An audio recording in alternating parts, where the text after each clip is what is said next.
Hi, everybody. Welcome back to Redemption Thursdays with Rabbi Pinchas Winston.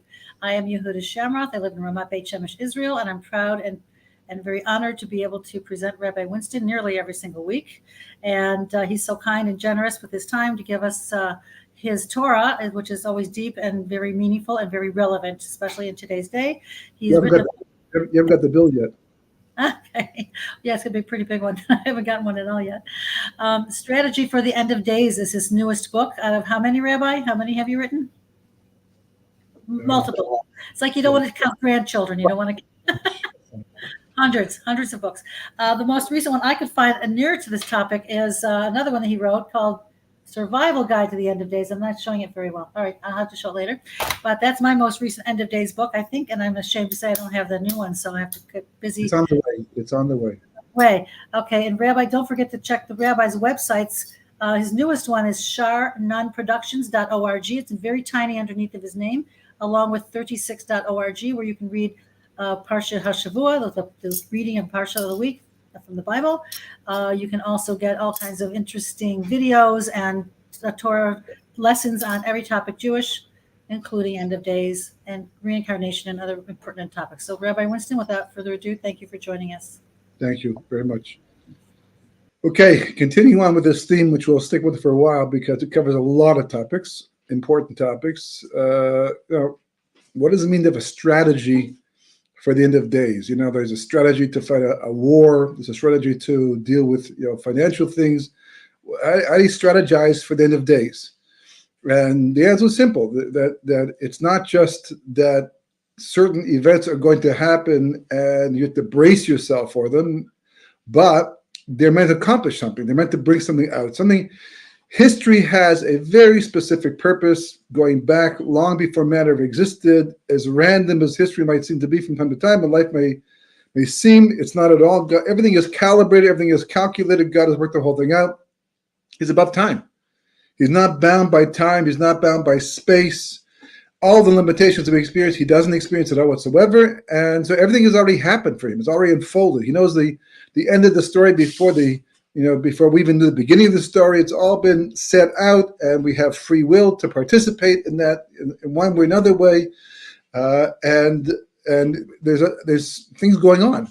There's an ultimate goal, and the ultimate goal, by the way, is not even by 6,000. We're now in 5784, according to the Gemara, according to Kabbalah also, that history only lasts 6,000 years. Alom Hazeh, we call this, will only last 6,000 years, and then begins the stages of Olam Haba.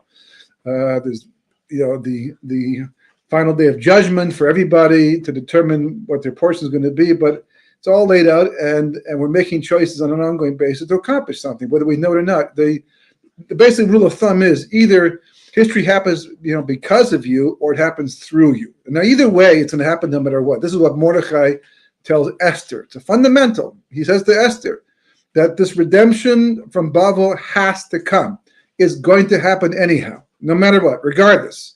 The only question you're dealing with is, do you want this redemption to be attached to your name or somebody else's name? You want to play an active role in it? And this is the concept in the Gemara, Megal Schutz Aidei Zakai and Chiyav Aidei Chayav, meaning that a person has the opportunity to make free will choices to participate in God's master plan and have whatever happens good associated with them. Like the Mishkan that was built by God, but Moshe was allowed to make it look like he was the one building it. If you were to watch it, he's holding a hammer or whatever the case, he's putting pieces in place. It looks like he's building the Mishkan, but the reality is God does everything.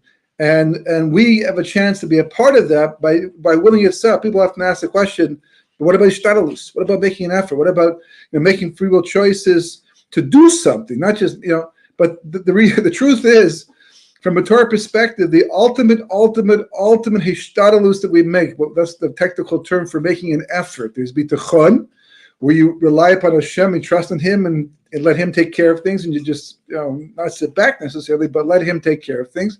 And then there's the opposite, Ishtadalus, which is also based upon bitachon. It's not really the opposite, but we are directly involved. A very simple example is that you apply for a job, and you want to know if you're going to get it, your candidate. So you might make a phone call to the company and say, am I in the running?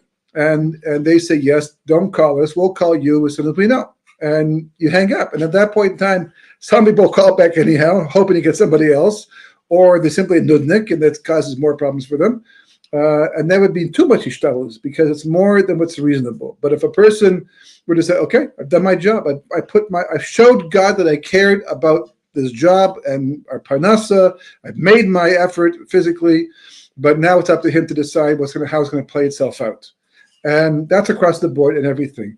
And ultimately, on a high enough level, depends on the level the person's on, but ultimately, that Hishtadlus really is only in the area of Yirah Shamayim, fear of God. That's the ultimate where we make the greatest effort, because it's also called Hishtadlus, making an effort when we take the time to learn the Sfarim, the books, the works, listen to the classes, contemplate, and meditate, and do all the things necessary to come to realize that God runs the entire show. That's not easy. That's not an easy task. In fact, believe it or not, people would much rather work physically harder to accomplish a goal without God than to not be physically involved and have to mentally, intellectually, emotionally get to a point where they understand why they can rely upon God and not even do anything at some point in time. Tzaddikim, the ultimate tzaddikim themselves, they didn't have to do much physical work at all whatsoever, because they worked so hard on developing their fear of God and their trust in God. And that's a major avoda. And that's the main hishtadlus that we make in this world. The main, because the Gemara says, Kol bidu Shemaim, chutz mir Shemaim, everything's in the hands of heaven but the fear of heaven itself, telling you that the results and all the efforts, it's all from Hashem. How many times have you tried to go do something and you were blocked from doing it? Or how many times that you didn't do something, but it just worked out that you were able to do something and it worked out in your favor? Happens all the time. And the main reason is because it depends what God wants from us. But the main thing He wants from us is to show that we care, that we appreciate life, we appreciate the opportunity to live, we appreciate the opportunity to do mitzvahs, to grow, to be a partner with God. We're honored by the opportunity to be a partner with God in the completion of His master plan for creation, and ultimately that we can go to the world to come, that we can actually go to the world to come and for eternity, and enjoy the pleasure of being connected to God. So this is not the main discussion, but this is all part of the discussion as well, because the idea of a strategy for the end of days means really, when I began writing the book and I began talking about this, it was because listening to the news and listening to where the world was going, and this is like about a year ago, 2 years ago, before this was already even as bad as it is today. But listening to what's going on and seeing the direction of mankind and how much it had changed in the course of 10, 15, 20, 30 years, and knowing that this is probably the end, that we're probably going to experience, it's just going to get worse before it gets better, that you just feel it pulling you down. You feel yourself almost being smothered by bad news and by bad attitudes and by bad things happening by bad people, seemingly bad people in the world, and not having any place to turn, other than Hashem, which of course is everything. But it's hard to, if you're not doing that on an ongoing basis, you don't feel as secure. And I thought to myself, this is not the way to go. This is not the way to go. I won't survive what's coming up if this is going to be my approach. If I'm going to look for some kind of status quo to maintain the safety and the serenity that I had up until now, right? That's not going to happen. It's not going to work that way. Not with the same level of fear of God I have right now or at that time, and understanding of how He's supposed to work. So I thought to myself, you need a strategy. You have to have it worked out. You have to figure out, not just anticipate what might be coming up, because it's very hard to know exactly, right? But at least to understand the principles and the rules much better that they're through them. Because don't forget, and this is very important, we say in Shemona Esrei, we dive into Hashem for das. The first bracha after Kedusha is a tachan el adam das, right? You grace man with knowledge. But we mentioned 3 levels of knowledge: Dea, Bina, and Haskel. Dea means factual information, Bina means understanding of that information, and Haskel means integration of the information. So on the level of Dea, you're just aware of an idea. Someone tells you, did you know the following? No, I didn't know that. Right? You don't appreciate yet what it means, but You might understand it to some degree, but you haven't heard it before. It's the first time you heard this idea.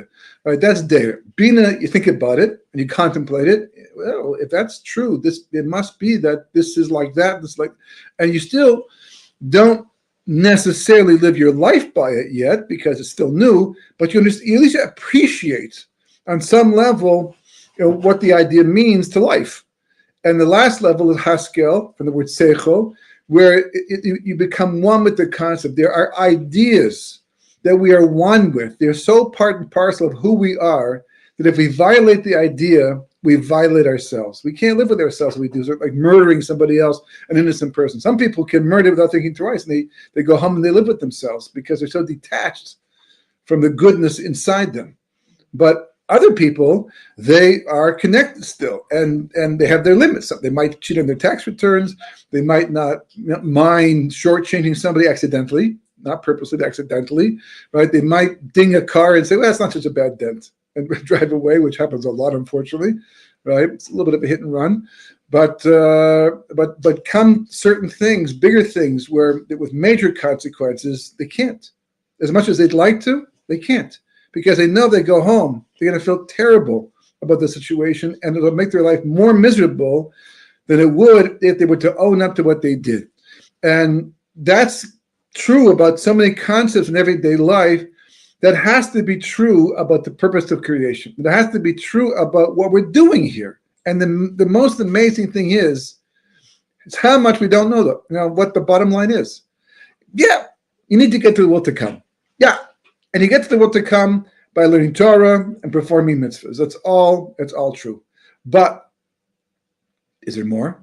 Is that it? Right? Because we see in life, there have been times when people seemingly learn Torah beautifully and seemingly do mitzvahs wonderfully, and they still die terribly, like in the Holocaust and pogroms and other times before that.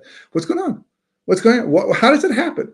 If a community is keeping Torah mitzvahs pretty much, quite well, especially given the fact that they're in Galus, why would a thing like that happen? Yes, the Holocaust took a lot of people who weren't living by Torah mitzvahs, and a lot of times it wasn't necessarily their fault. A lot of times it was because bad education, bad circumstances, not so much because of heresy per se, or people saying, yes, God, I know you're really there, and I know your Torah is from Mount Sinai and true, it's all that. I'm not doing it anyhow. I'm going to go against you, like the time in Tanakh with the kings, the Malachim, right? And these were people who literally turned their backs on God, but they knew they were turning their backs on God because they knew who God was, and they knew that Torah came from Mount Sinai. That wasn't the question. They knew that. So it becomes a whole discussion how they could do that, knowing what they knew. But today, who even knows it? Even people born religious who live by Torah their entire life have a difficult time explaining how they know that God's real, God's true.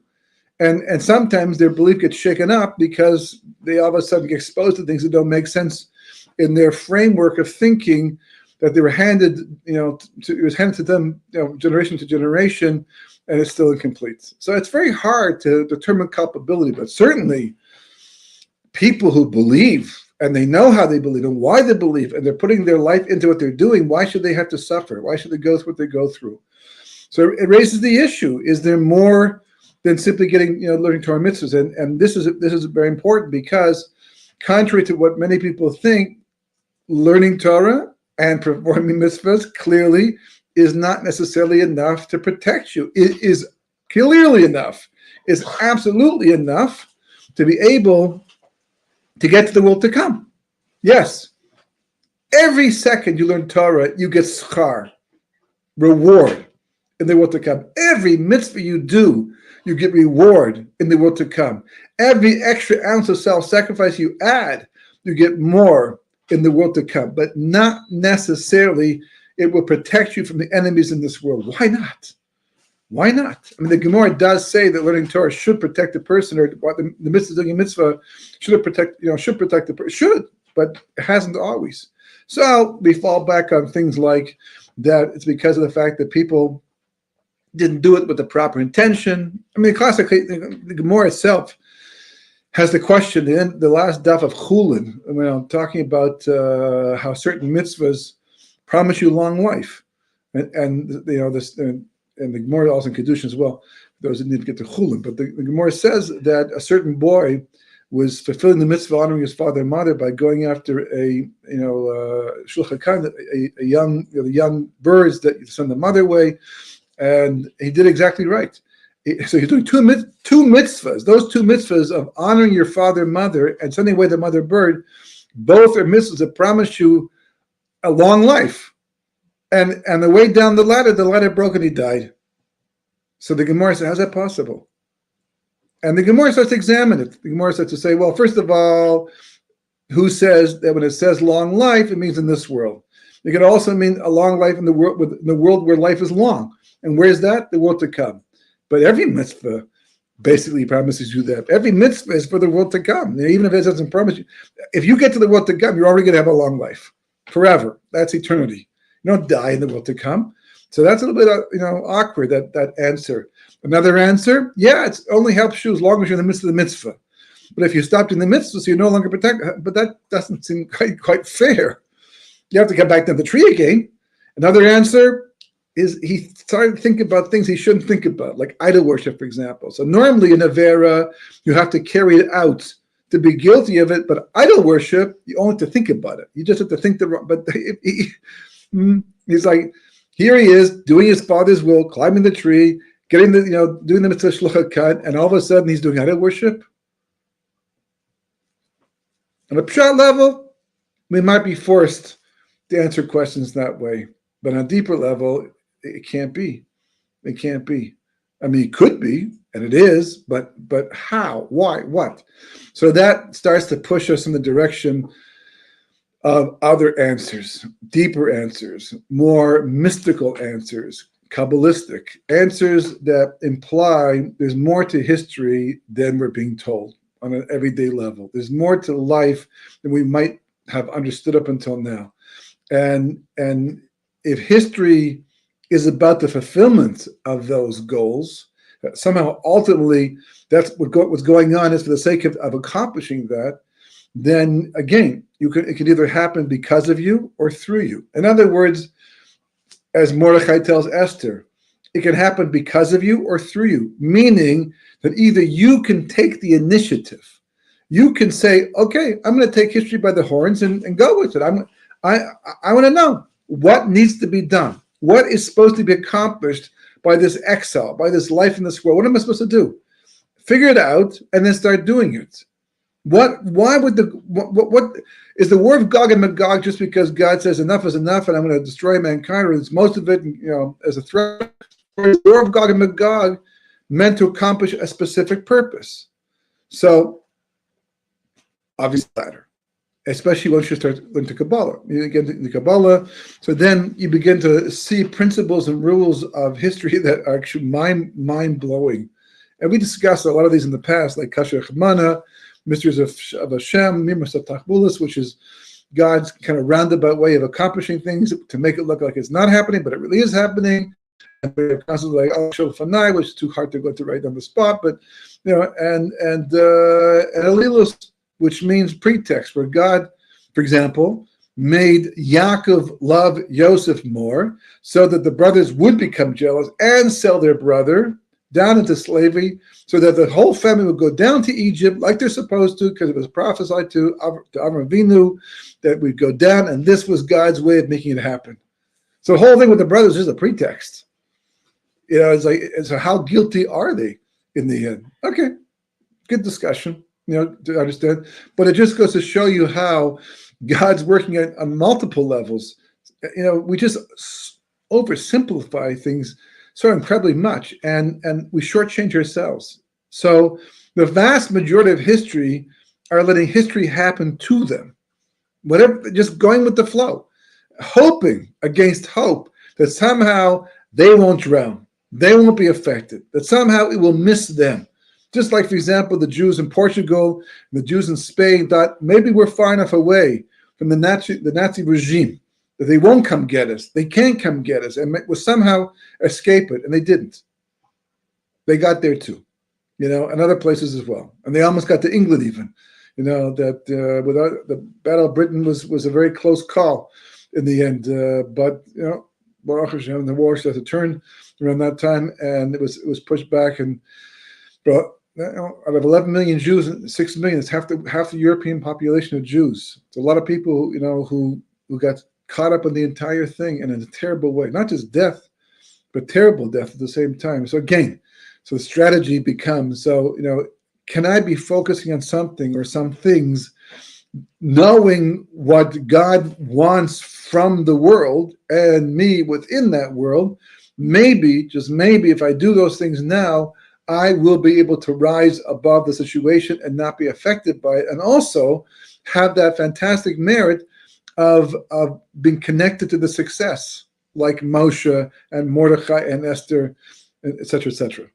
So that's the idea of a strategy for the end of days, to figure out what it is we need to accomplish and then how to do it. And by doing that, be protected, not just in terms of the situation in the world today, because it's kind of hard to imagine, how is it possible for me, amongst so many people around me, the world's falling apart, I should be affected by it. How can I even, feel for it? How can I not be connected on some level? Even if I do somehow survive, I always wondered.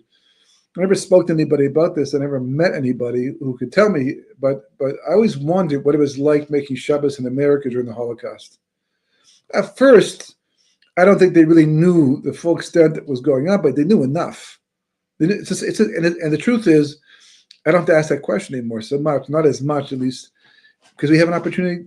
It's not really an opportunity. We have a situation that tells us, because when we make Shabbos here, thank God, where we live, it's quite peaceful. But it's very hard not to talk about the war going on, the soldiers who are down in the south or in the north, having to put their lives on the line and to fight, and people dying and families suffering, and of course the hostages is ongoing. You can't just shut it off. It's there, nagging at you, even if you're enjoying what you're doing. Right, so how is it possible to rise above it? So there are levels. A Gadol Lador, who's a tzaddik, whom God says this is someone I need to. Part of being who he is to care for his brothers and sisters who are not being saved by the situation. So that kind of level of protection shouldn't even exist, because we have to care. But in terms of actually being taken away and having your family affected directly by these things, this is something we seem to be able to mitigate, or at least try to mitigate. And these are what these points are all about. And we've covered a few of them so far. And the next one I wanted to discuss is the fourth point of that the whole point of Chayei Mashiach is to winnow out the spiritually unfit. What does that mean? That there's a concept in Kabbalah called bir. Again, I know we've spoken about this on different occasions for different reasons, but there's a concept called bir. Not everybody is going to survive until the end, and there's a line in the sand, and people are either on one side of the line or the other side of the line. There's the right side of the line, and there's the wrong side of the line. There are people who are on the same page as God, and people who are not on the same page as God. And there are people who are not on the same page as God, but they might have a reason for it, and therefore God forgives them. And there are people on the right side that, but they're not doing what they should be doing. It's not absolute. There are conditions and there are details that only God can take into account. But in general, that's the idea. Because going back to the beginning of history, going back even before history as we know it, there's always been a combination of good and evil. In the very, very, very, very beginning, no. In the very, very beginning, before everything went the way that God, He caused it to happen as part of the beginning of the historic process to get to the world that we're going to live in with free will, because we need free will, so there has to be evil. For evil to exist, you have to create a world a certain way. And that means having good and evil in the world at the same time. And in the Garden of Eden, the Ramchal explains, good and evil were clear, right? Adam was completely good, didn't have an ounce of evil inside of him. No Yetzer Hara, no instinct, no being drawn to the wrong side.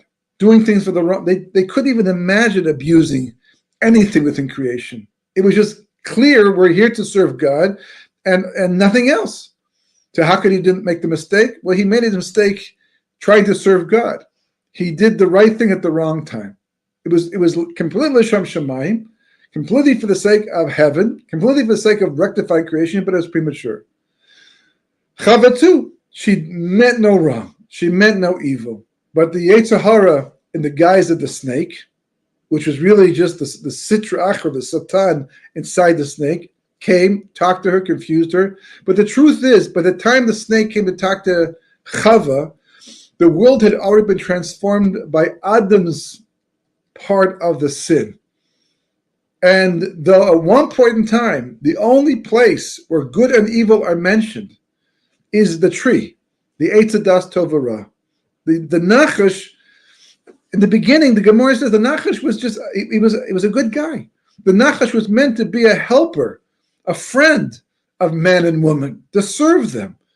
He only became what he became after Adam began to fall with the tree. And all of a sudden, where once upon a time, and even the tree of knowledge of good and evil, by the way, was not really yet the tree of knowledge of good and evil. It was actually Adam HaRishon himself. By what he did, he transformed it. And he caused a combination of good and evil. First the tree, and then it spread to everything else in creation, including us. We are a combination of good and evil, good and bad. There are parts that are not so good, and the parts are better. We eat things and we break it down. Food, everything. There's a combination. It's obviously degrees. There are levels, right? Food has bad in it, which is why the body breaks it down and gets rid of the bad part and uses the good part for nutrition. But it's all relative. And then, of course, there's extreme evil. So society has people who are a little bad, more bad, and then a lot bad. We call those people evil.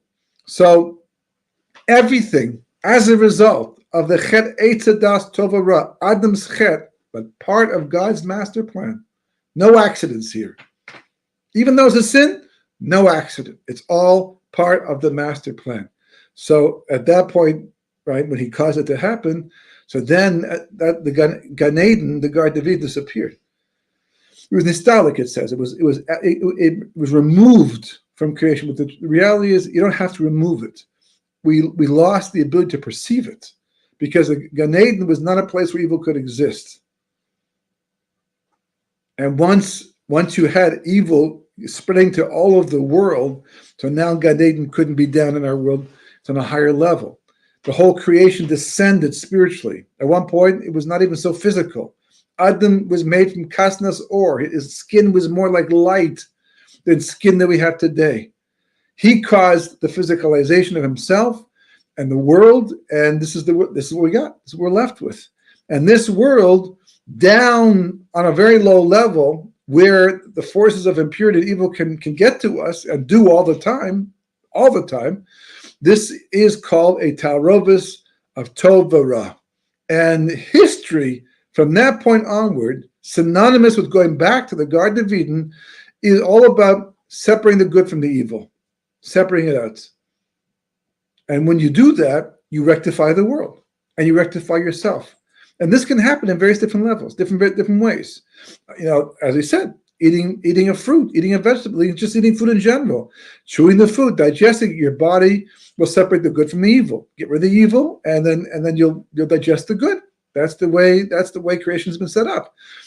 Ideas, you're thinking about something. It's a common. There are good ideas and there are bad ideas. There are better ideas and okay ideas. And when you finally think it through, and you mevarer, right? A person, brer is a choice from the word biru, which means separate, and barur means clear, because it's separated out.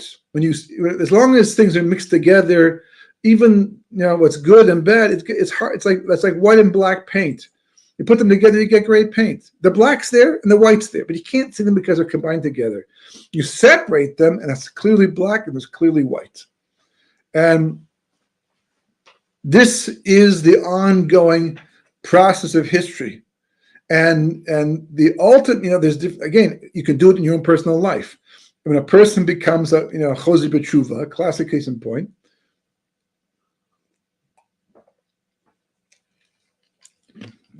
excuse me, this is what they're doing. When they came in, when they first came in and they sat down in a class as a completely secular Jew, or part, and they had ideas, they had perspectives that had good and some right, but also some stuff that didn't belong, stuff that maybe came from secular society, but they accepted as being true because they knew nothing else, because they hadn't been taught anything else. And whatever education they had in Judaism was very limited, and usually through not so taken so serious and accurate and exciting and inspiring. So that's the path they went, and for some reason, somehow, God brings them to a class, or they stumble upon a book, maybe even physically, literally, right? And they read it, or some idea catches them, or they have a question about the stories about how people got to Judaism, to Torah, is unbelievable. But they did, and once they did, they listened and they heard something. And I've seen it where people come in and they argue vehemently. They don't accept it. It's not true. And they argue, and they keep arguing until they run out of argument. And as they start to do that, they start to realize that they never really thought through, that a lot of their opposition was more emotional than intellectual, and they start to back down. And as they start to back down, they start to see it more clearly and realize, no, this is very different. When I was my early years in yeshiva, I was Eretz Israel. And I would come back in the summers to visit my family to a couple of months, just say hello.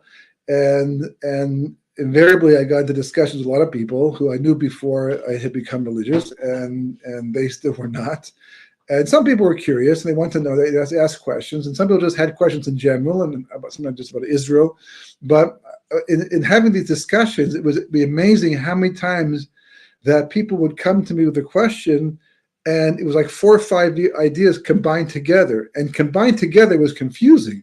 But if you take separate the idea out and know, but this is a separate concept. Let's look at this concept first, and this concept second. And as you start to break it down for them and separate the ideas, all of a sudden they get clarity too. And I've seen people, come in, asking these questions with no intention whatsoever to become religious, to learn Torah. They just have questions. And they're honest enough to ask them. I was there in sessions where Rav Noach Weinberg Tzatzal used to speak, or Rav Yaakov Weinberg, used to speak to groups of people who somehow they were gathered in to be able to come to some kind of class. Sometimes there was a boardroom meeting in some very big firm in the afternoon, lunch and learn. And they would come. They'd be invited, either curiosity or out of a favor to the person who was setting up the whole thing up. And they came, whatever the reason, whatever the divine providence, they came. They were there. And sometimes they never even had a question before they came in, but hearing what was being said, that sparked a question inside of them. And they got enough nerve to ask that question. And the rabbi answered it in a particular way, which prompted a second question, and then a third question. And they might go home today, right? But somehow something was stimulated. It's absolutely remarkable how such a small impact in the beginning can lead to such a huge impact in the end. And over time, people have literally started going to classes, start doing more reading, and now today with the internet, I wonder how many people. I know one particular case where someone came over to me and said to me that they had stumbled onto a parsha sheet while at a college because they were taking a break, and they came across an idea, and that was the beginning of their getting involved in Yiddishkeit. How many people have gone through that experience? How many people has that happened to? But in the midst of doing that, they somehow start to open up, and they start to realize that what they thought about life was not accurate. And then the more they do that, the more they break it down, the more they understand. But I would find that so many people, like the ideas were all grouped together. No wonder they couldn't answer the question. There's two things going at the same time. And as you broke it down, you separate the ideas out and say, this is one idea, this is another idea, here's the answer for that. Then, oh yeah, okay, that makes a lot of sense. I hear that. And then more discussions follow, and more discussions follow, and the person starts to learn more and more. This process is not accidental. We do it all the time in everyday life, or we're supposed to at least. unfortunately, too many people run away from those kinds of challenges, intellectual challenges, emotional challenges, thinking, I don't have to go through that. If I can avoid it, why not? Sometimes you have to run away today to fight the battle another day. Understood. That's strategy too. But so often people don't realize that is the thing that God's putting in front of you. That's stimulation. You were irked, that got to you, that made you stand back, like you're all prickly because of it, right? That's God talking to you, saying, here, distinguish between this and this, and you'll be on your way. You'll have a clear understanding of life, and you'll be moving closer to the truth, which is what you have to do. So this idea of separating between good and evil is ongoing all the time on all levels, in the natural world and in the supernatural world even as well. But this is the process. And specifically when it comes to people, because what people don't realize, you see it, it's just so clear that 30, 40 years ago, 50 years ago, 60, even longer, but certainly this, 30 years ago, that you could sit on the fence. There were lots of things you could avoid. There were issues you could say, I'm not interested in that particular thing. It doesn't talk to me. I don't feel the need to be involved in that discussion. He's upset. I don't want to be upset. So I'm going to stand back. And that's the way it was for quite a period of time. And therefore, it was very easy not to know someone's position on something when God knows what's going on in your heart more than we know what's going on in our hearts. But it was easy to just, blend in. So, and instead, over the last little while, more and more things have come up that literally have been, so divisive. And when I say divisive, I don't just mean tearing families apart and friends apart and all that, but pushing people in one direction or another.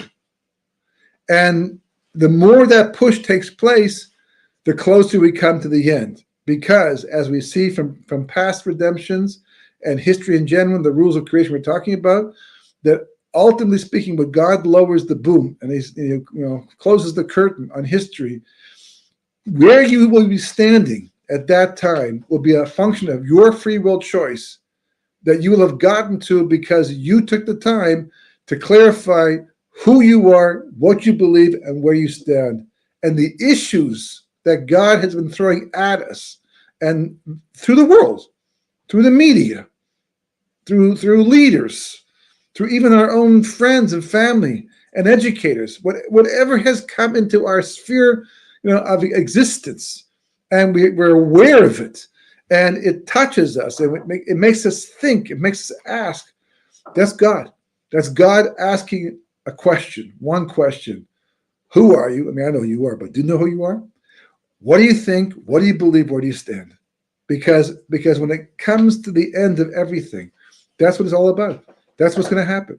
The war of Gog and Magog, Chedli Mashiach, anything that we're going to go through along that way, God is doing it just to push us to find out where we stand. Sometimes we surprise ourselves, but you can't just let it happen to you. You have to think about it now. People, look at the world. As bad, there's a reason why people are not freaking out and running to make Aliyah. Some are, but not everybody. There's still millions of Jews in America and in England and Canada and South Africa and places around the world where Jews are living who, they think about it maybe across it, but they're not running because right now they still feel safe enough. Hoping that somehow, as bad as it is today, it won't get any worse. So they feel, it's okay. One of the things that you can learn from the time of Tanakh, that, you have kings like Menashe, you have kings like Achav, Yeravim, bad people, bad kings. Again, we said before, they believed in God. They knew that God existed. They knew the Torah was true. How could they possibly do the evil that they did? And the answer really is actually surprising. The answer is because God had mercy. God had mercy, meaning that As much as he could have punished them then and there for what they were doing, he held off. He held off for long periods of time. Some of these kings lived and died without much happening to them that would show God's this taste for them, even disgust. And they were able to die. What happens to people? You see today all the time. People it might be bad, and some, I guess God doesn't like these kind of things. But look, he's not responding to it. He's not punishing people because of it, not in any obvious way.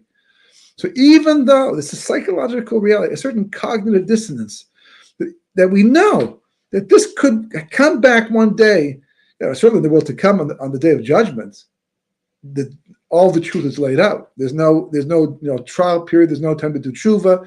It's all the facts. It's a judgment. So there, for sure, it will catch up to a person. But in the meantime, a person should be saying to himself, I should be dealing with it now. Why wait till God decides to lower the boom on me and pay me, in real time? Why? That's crazy. So some people actually wake up while they can, while it's still peaceful, because that's the time to do it.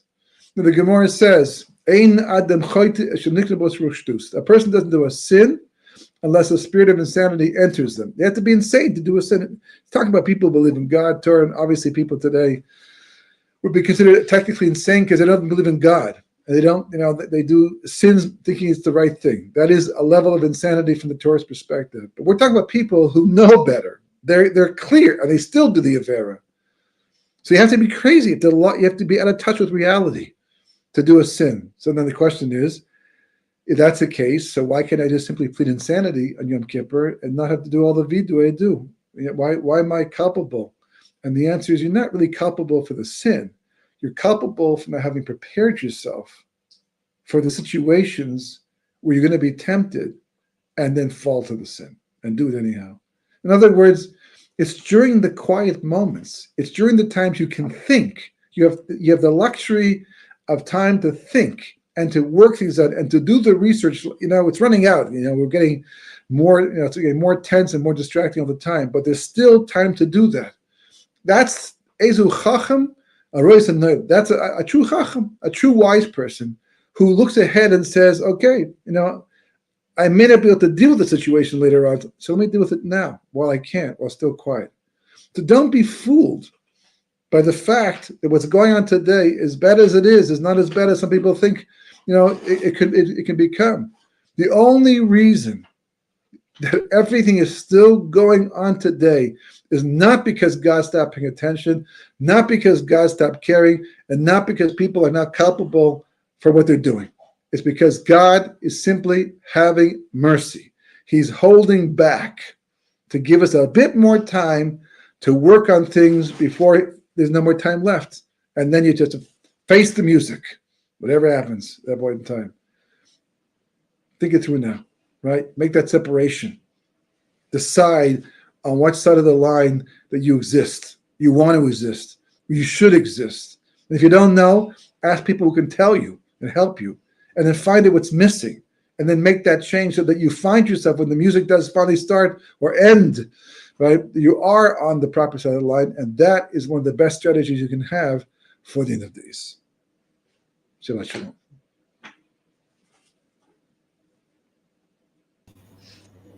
Rabbi, okay, thank you. That was really fascinating and covered a lot of topics. And I had a question. Now I can't think what it was.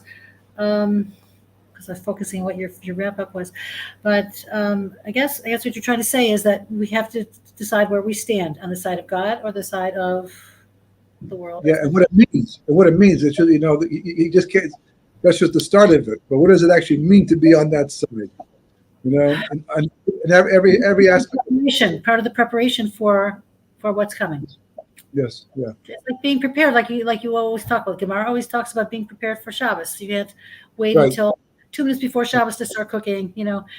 Preparing for the end of days it's a Shabbat of history, basically, right? So we have to prepare, and hopefully you'll talk more about that as time goes on. How more we should prepare for that. Yeah, and I was going to. This question I have, and I keep interrupting myself. All right, so I'll come think of it, and we'll ask you for next week. And Rabbi, thank you so much for joining us. And people have been really enjoying this. The good comments, I'll pass them on to you. And everybody have a Shabbat Shalom. And I just want to say that I do a lot of volunteer work with soldiers, and I can tell you there's multiple stories of amazing Chayalim out there who are devoting themselves with such an attitude. I don't know any other country that takes care of their soldiers the way we do, and cares for them and loves them and feeds them, and not just me, but millions of other people. But also, I work at in the Gush Etzion area at a refreshment center for the soldiers, and one after the other, every soldier came in with whistling, singing Tehillim. It was amazing. And I said to each one of them, I saw like 20 of them today, and I said, "How are you? They're Mitsuyan, excellent." And this was right. They read the same news that I read today, that 5 Chayalim fell today. They read that same. And here our boys are still, this is just being part of the Jewish people is the most amazing thing. This is just one tiny aspect of it. But I feel like even if some of them aren't religious, I think they know what side they're on, In some respects, they have an advantage because they're in a crisis that forces them to have an attitude. They don't have room to play. They have no room to play. They have to literally make a decision who they're going to be, what they're going to do, and how they're going to deal with it. The rest of us kind of drift, in what we do, and there's what to learn from all that. Yeah. Okay, Rabbi, thank you so much. Have a Shabbat Shalom. Good Shabbos, everybody. And don't forget your hostages. I have my pin on. Everybody, if you want one, please contact me.